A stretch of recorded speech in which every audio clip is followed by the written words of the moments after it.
Hello, Namaskar, Vanakkam. We are going to do this particular poem called Travel, which is the second poem in Unit 4 of Class 7 English textbook Poorvi, right?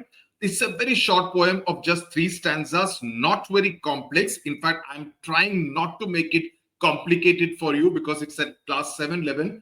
I am expecting that if this was in college or in Class 12, this would have been studied much more in depth.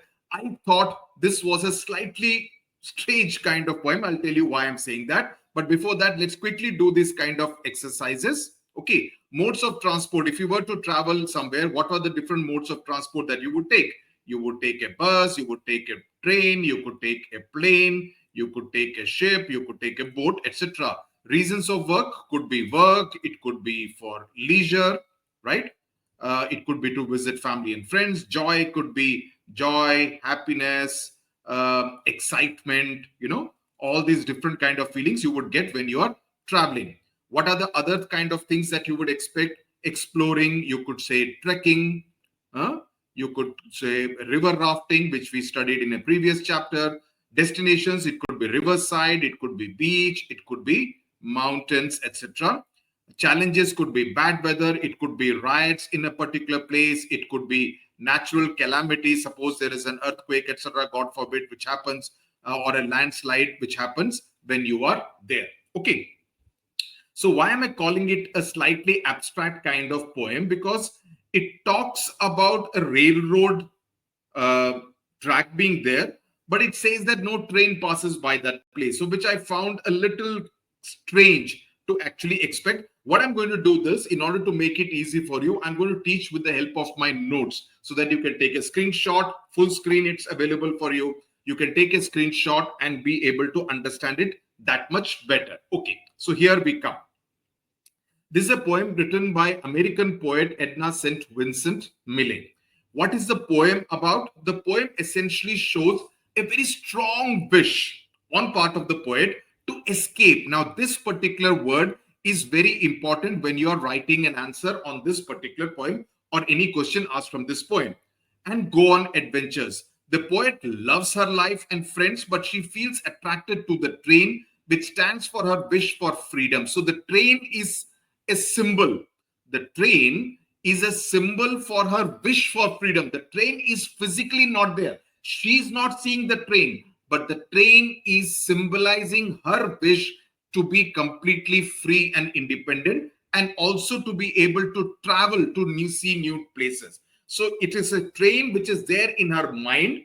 She imagines, she thinks about the kind of noise that she hears, etc. And the poem shows the struggle between staying safe in a particular place and wanting to explore the world. Because when you go outside your house to explore the world, there is always an element of risk. Something could happen to you, right? You could be going boating and the boat could capsize, or the train could meet with an accident, etc., right? All unfortunate things. But here it is showing a struggle between staying safe at home and wanting to explore the world. So please remember this key point. It is to express a wish to escape. And number two, the train stands for her wish for freedom and travel to see new places. These two elements have to be there in your answers. Now let's get to line by line explanation of the poem. Stanza number 1, the first 2 lines. See, the rhyme scheme is A, B out here. Okay. A, B is the rhyme scheme of the poem. If you see the poem out here, the railroad track is miles away. The railroad track is miles away, and the day is loud. One second. The day is loud with voices speaking. So away, day, speaking, shrieking. So A, B. That is the rhyme scheme which has been followed in this particular poem. Okay, let's come back to the line by line explanation. The railroad track is miles away and the day is loud with voices speaking. Okay, so now there are a couple of things which you need to understand. What does the railroad track essentially mean? The railroad track essentially means that there is a railway line. So the railroad track, that the railway line is miles away. Miles is a significant distance, it is many miles away. And the day is loud with voices speaking. And the place where this particular poet is there she is surrounded by a lot of noise. There are too many voices which are speaking at the same time, giving it a very loud kind of an atmosphere. So the railway tracks are far away and the day is full of people talking and the daily noise. So the poet is describing normal life around her, which is very busy, because if everybody is talking, it means everybody is very busy. It's filled with voices, but there is a sense of ordinariness. Everybody is talking. It's an ordinary daily kind of a life, loud with voices speaking. It kind of indicates, when you're specifically pointing out that, oh, it's very loud, it means you're not very happy. You're not very fond of that loud noise which is being created. It conveys a sense of annoyance. It conveys a sense of irritation. The third and fourth line, yet there isn't a train goes by all day, but I hear its whistle shrieking. So see, the normal sentence would be, yet there isn't a train that goes by all day. See, ideally you should have that, but because that is not here, it kind of is the sentence. If you read it, it's a little confusing. Let me explain it to you.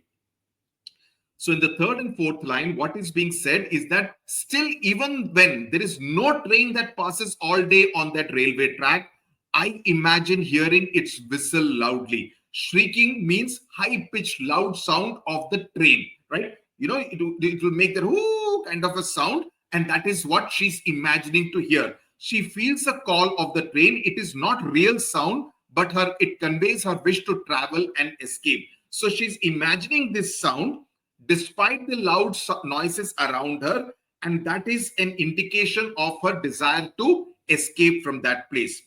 Please note the use of yet at the beginning of the third sentence. Yet means it is conveying a sense of surprise. Okay, it's conveying a sense of surprise that despite the railway line being there, no trains actually pass all day, which is again a little surprising to me, which is why I said the poem is a little strange. But the speaker or the poet still hears a train whistle shrieking. She has used a double contrast, yet, and then in the fourth line starts with but. That makes a surprise stronger. Whenever you say, I will go there, but this will happen, it means there is a twist in the tale. I can do the homework, but this is my condition. I can do this work for you, but this is my condition, right? So yet and but have that quality. I hope the first stanza is clear. Let's come to the second stanza. All night there isn't a train goes by, that goes by.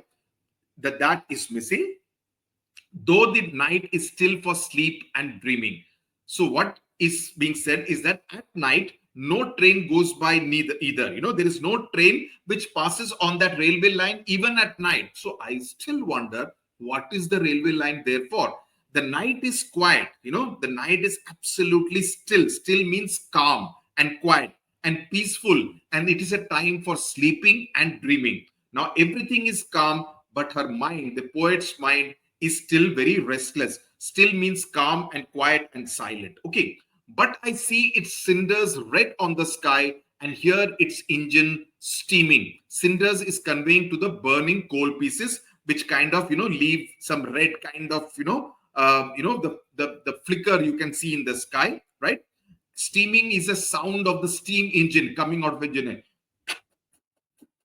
That kind of a sound, which the old style, not the present day electric engines, electric locomotives, but earlier the steam locomotives would make that kind of a sound because of the coal, the use of the coal and the steam coming out of it. So she's saying, but I can almost see the red sparks in the sky and hear the steam of the train. So even in her dreams, because she's obviously dreaming, because that's a time of night and she's sleeping, she is imagining trains. It shows that her desire for travel does not sleep. Even in her sleep, she's still dreaming about traveling. Let's come to stanza 3.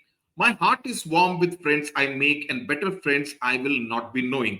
Knowing here is not knowing in that sense. Knowing means meeting and being acquainted with. Acquainted means you become familiar with a particular person or persons. So she's saying that my heart feels happy. Warm means feeling of happiness and joy, and warm with the friends I have. Okay, so it's not as though she doesn't like her present set of friends. She likes them. And she says that I know I will not find better friends. She values her present friendships and feels warmth with them.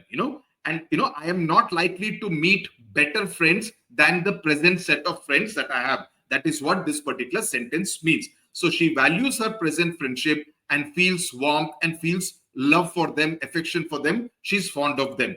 Yet there isn't a train. Now again, there is a use of yet. So there is a twist. She says, despite having the fact that I'm fond of these friends, and her heart feels happy, even then still there is not a train I would not want to board, because if there is a train that passes on that railway track, I will want to travel on that train. It does not matter. No matter means it does not matter where the destination of the train is, where the train is going. It does not matter. She just wants to travel. That is the bottom line. Okay. Now, her longing to explore and see the world is stronger than her comfort or attachment. Attachments to who? Attachment to her friends, comfort of her home. So her longing, so even in her sleep, she's thinking and dreaming about her desire to explore and travel to unknown destinations, because she says where it goes, no matter where it is going, it does not matter. She's not bothered about where the train is going. She just wants to board the train and travel it to a new place. So let me just quickly do a recap. As I said, the rhyme scheme is AB. The poet loves her friend. So the entire poem is a metaphor for her desire to travel. The whole poem is in a sense a metaphor for her desire to travel. The poet loves her friends and her life, but deep inside she has a strong, unstoppable wish to travel, explore, and see unknown new places. Even when no train is passing, she can almost hear or see it, because her imagination and desire are so powerful. What is her desire for? To travel on that train. The poem shows the conflict between feeling safe, at home where you are surrounded by, familiar loud voices, and the excitement of the unknown world waiting beyond her house. So that's about this particular very short 3-stanza poem. I hope this is clear to you. As I said, you just need to understand the word meanings and the theme of the poem and the line by line explanation, which is why I've done this in great detail and showing you the notes so that it's very clear to you. You can take the screenshot and note it down in your notebook. Okay, I'll now meet you in the 3rd chapter of Unit 4 of Poorvi. Subscribe to the channel, share this video with your friends so that all of you can do well and the channel can grow so that it can help more students like you. Thank you very much. Tata, bye-bye. Namaskar. God bless you.